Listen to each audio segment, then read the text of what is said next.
Battle Mage, ce jeu PC des années où les pixels étaient encore une promesse de futur radieux, sorti à une époque où les développeurs pensaient que mélanger magie, RPG et une interface à rendre fou à moins de Shaolin était une bonne idée. Battle Mage, c'est un peu le mélange improbable entre une fanfiction de Dumbledore et le mode stratégie de Warcraft sous acide, et pourtant, ça avait beaucoup de charme, enfin pour les quelques personnes qui ont survécu. Dans Battle Mage, tu incarnes un mage, qui, pour une raison obscure, est le seul à pouvoir sauver le monde. Pourquoi toi? Parce que les autres mages étaient apparemment en RTT, ou trop occupés à essayer de comprendre pourquoi leur mana disparaît plus vite qu'une batterie de téléphone en 2023. On te lâche dans un monde en crise, des villages en feu, des monstres qui ressemblent à des assets abandonnés, des dialogues tellement écrits à l'arrache qu'on dirait une traduction Google de l'époque. Le gameplay?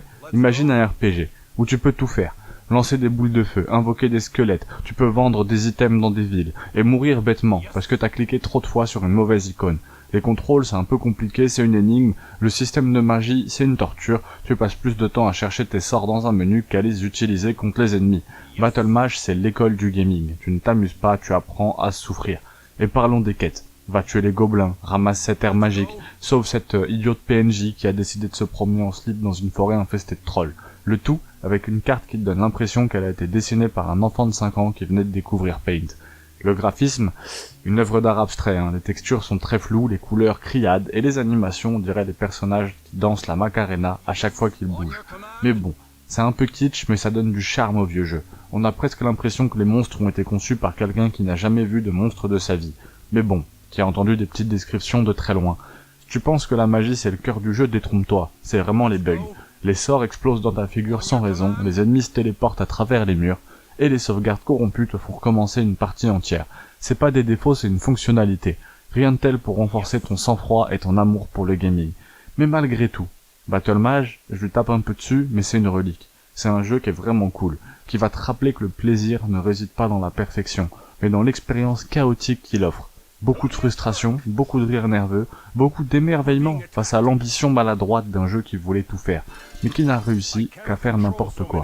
Si tu veux essayer quelque chose de complètement différent, qui va te faire rire, pleurer et un peu balancer ta souris par la fenêtre, Battle Mage t'attend, parce que dans le chaos, il y a toujours un petit peu de magie.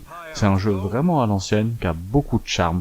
J'ai refait des parties récemment, et il y a quand même moyen de s'amuser un petit peu. Le système d'objets est vraiment particulier, il y a vraiment...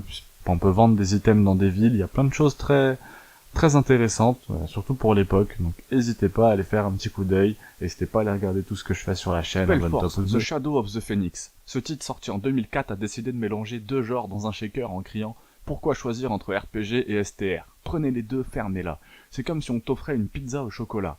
Tu sais pas si ça va marcher, mais bon, tu goûtes par curiosité. Spoiler, c'est bizarre mais t'y reviens. Le gameplay est schizophrène, dans le bon sens. Imagine-toi un instant, tu commandes une armée de nains qui mettent des baffes à des morts vivants, et la seconde d'après tu craftes un plastron pour ton héros qui pourrait rivaliser avec le look de Geralt en plein défilé de mode.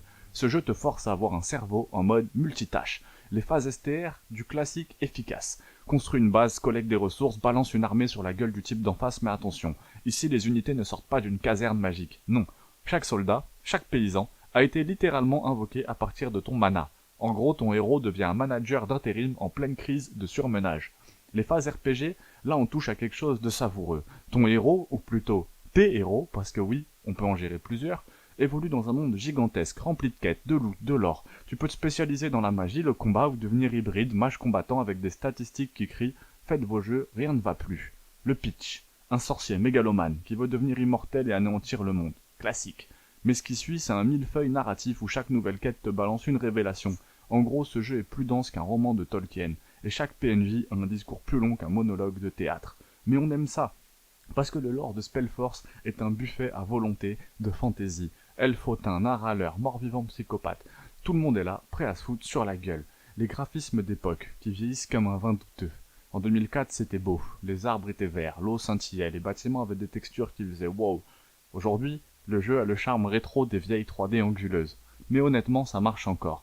Parce que l'ambiance est là, le design des unités, les environnements, ça te donne l'impression dans un monde vivant, malgré ses polygones fatigués. La musique sous-estimée.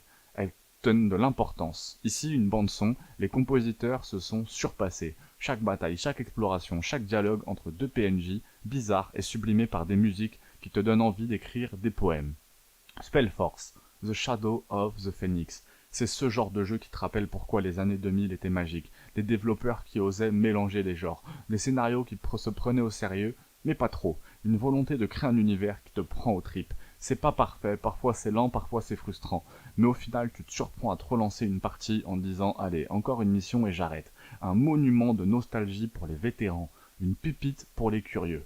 Alors, prêt à invoquer des ouvriers et à redevenir le sauveur de l'humanité, Warcraft 3, le jeu qui mélange stratégie, diplomatie et trahison, comme un épisode de Game of Thrones, mais avec des elfes qui parlent comme des poètes dépressifs. C'est pas juste un RTS, jeu de stratégie en temps réel, C'est une œuvre d'art où les orques, les humains, les morts-vivants, les elfes se tapent dessus pour une histoire dont même Tolkien aurait dit « Ok les gars, on se calme, prépare ton portail dimensionnel, on va plonger au cœur d'un jeu qui a marqué l'histoire. » Et ta patience.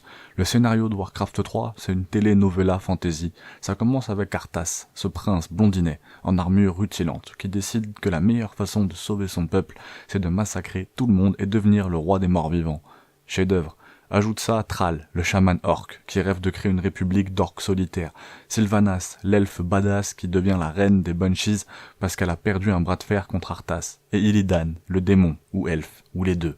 Bref, il y a une vibe de méchant incompris avec des yeux brillants, des monologues dignes d'un poème gothique. Au final, t'es là, scotché devant ton écran, à essayer de suivre un lore tellement dense que même un historien galérerait à te faire un résumé. Le gameplay, c'est là que Warcraft 3 brille comme un artefact magique. Chaque faction a ses unités, ses stratégies, ces petits détails qui te donnent envie de toutes les essayer. Tu peux contrôler des héros avec des capacités spéciales, monter en niveau, accumuler du loot en massacrant des trolls qui n'ont rien demandé. Attention, parce que pendant que ton héros explore la map, qui gère les ressources? Des pauvres paysans qui ressemblent à des figurants de Camelot. Leur job, couper du bois, ramasser de l'or, jusqu'à ce qu'un dragon crache du feu sur leur cabane. C'est toujours marrant de les entendre râler « Yes my lord, work, work » ou en français, nous c'était plutôt « Oui messire ». Et si tu joues mort-vivant, là, c'est carrément glauque. Tu déterres des cadavres pour transformer en ouvriers zombies. Et tu trouves ça génial. Mode multijoueur. Tu penses que Mario Kart détruit des amitiés? Warcraft 3, c'est pareil. Je pars avec ton pote en mode coop, au bout de 10 minutes, il te pique tes ressources, envoie ses archers dans un piège, blâme l'IA. Tu passes le reste de ta partie à brûler ses bâtiments, juste pour le principe. Puis il y a les pros, ces joueurs qui micromanagent leur unité comme des chirurgiens. Tu cliques, t'essayes de grouper tes chevaliers, eux ils te roulent dessus avec des tactiques dignes d'un manuel militaire. En 10 minutes, ton écran affiche défaite. J'avoue que je suis un peu des mecs qui collent des fessées comme ça. Le vrai héritage de Warcraft 3, c'est pas juste sa campagne incroyable, c'est le fait qu'il a donné naissance aussi à Dota, le précurseur des MOBA. Tu sais, les jeux où les gamins te hurlent dessus si t'as pas pris le bon perso. Grâce à l'éditeur de cartes, les joueurs ont créé des trucs incroyables. Tower Defense, Custom Game, et surtout ce mode où tu joues un héros contre d'autres héros sur 3 lanes, les MOBA, League of Legends les gars. Alors, merci Warcraft, non seulement parce que tu nous as offert un jeu légendaire, mais tu as aussi engendré une communauté de joueurs qui passent leur temps à crier « Noob Mid ». Parce que Warcraft 3, c'est vraiment pas juste un jeu, c'est une leçon de vie. Ça t'apprend à gérer tes ressources, organiser ton armée, et te préparer pour tout perdre à cause d'une embuscade d'elfes invisibles et invincibles. Le remastered, reforged a peut-être été un fiasco, faut en parler à Blizzard, mais l'original reste un joyau. Rejoues-y, rappelle-toi pourquoi tu aimais ce mélange de stratégie, de drama, de chaos, et si tu veux vraiment revivre l'expérience ultime, télécharge Dota, mais prépare-toi à te faire insulter en 12 langues différentes. Warcraft 3, c'est une légende, vraiment.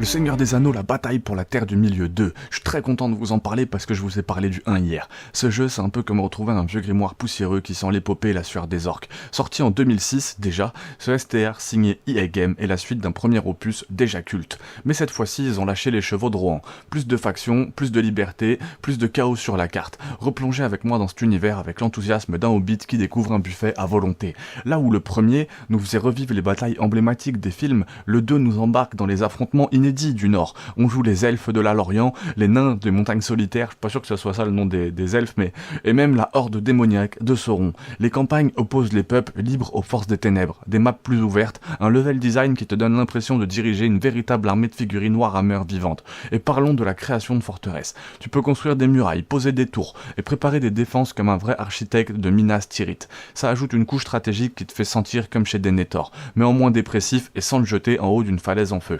Les batailles sont vraiment dignes d'un final de trilogie. Les combats, pur délire visuel. Voir des trolls défoncer des murailles, des dragons cramer des légions d'archers, et Aragorn balancer son armée des morts, c'est plus jouissif qu'une pizza d'un samedi soir.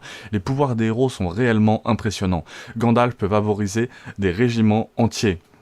Legolas découpe des unités comme s'il était dans un clip d'escrime, et même Gollum se cache sur la carte pour ramener l'anneau. Oui, tu peux invoquer Sauron ou Galadriel comme des boss ultimes. Mais le vrai sel du jeu, c'est le mode escarmouche et la guerre de l'anneau. Une sorte de risque géant où chaque conquête de territoire déclenche une bataille en temps réel. Tu te sens comme un vrai stratège, prêt à conquérir la carte, une région à la fois, un peu comme dans les dynasties Warrior Empire à l'époque. Une ambiance sonore magistrale. Les musiques reprennent les thèmes iconiques d'Howard Shore, et chaque cliquetis d'épée ou cri d'orque est un plaisir auditif. Le doublage français est aux petits oignons, oui, même si Gimli ressemble parfois à ton oncle bourré qui râle à Noël. Pourquoi ce jeu est toujours une masterclass aujourd'hui? Pour ça que vous avez sûrement cliqué sur cette vidéo. Même si ce jeu accuse son âge, un peu graphiquement, et encore, la direction artistique reste incroyable. Et avec quelques modes, tu peux améliorer certaines textures ou ajouter encore plus de factions. C'est un jeu qui respire la passion. Les développeurs, un STR qui respecte ton matériau d'origine tout en proposant une expérience de jeu tellement riche et tellement addictive. C'est simple, si tu es fan de Tolkien ou de stratégie, tu dois vraiment y jouer. Et si tu ne l'as jamais testé, qu'est-ce que tu fais encore là? Va y jouer parce que moi j'ai passé ma jeunesse dessus. Va rassembler ton armée, la Terre du Milieu n'attend que toi. Note finale, 9 sur 10 minimum. C'est un bijou indémodable pour les généraux en herbe et les fans de fantasy. Prêt à conquérir la Terre du Milieu? Dis-moi en commentaire quelle faction tu choisirais pour dominer le monde. J'ai eu un peu de mal, mais la vidéo, très cool, je tenais vraiment moi à vous parler de ce jeu parce que ça a bercé toute mon enfance, aussi bien le 2 que le 1. J'ai joué énormément et j'aimerais beaucoup y rejouer récemment, donc faites-moi décoller cette chaîne, que je vous sorte des let's play d'1 heure dessus. Force à tous et à très vite.